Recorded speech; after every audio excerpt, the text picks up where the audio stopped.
The error, VCCORLIB140.DLL, is either not designed to run on Windows or contains an error, is usually related to corrupted or incompatible Microsoft Visual C++ runtime files, which many apps and games depend on.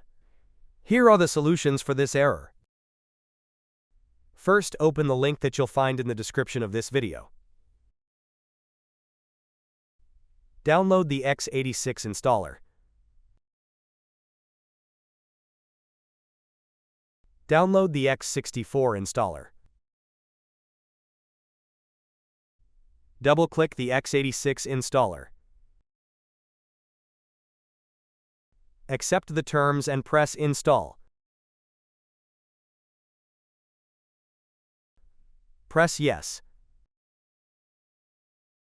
Wait for the program to be installed.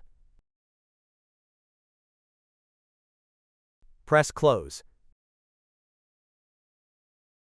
Double-click the x64 installer.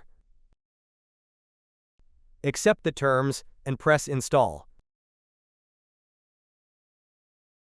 Press Yes.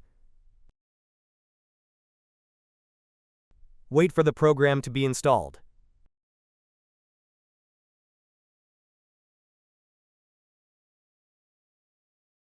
Press Close.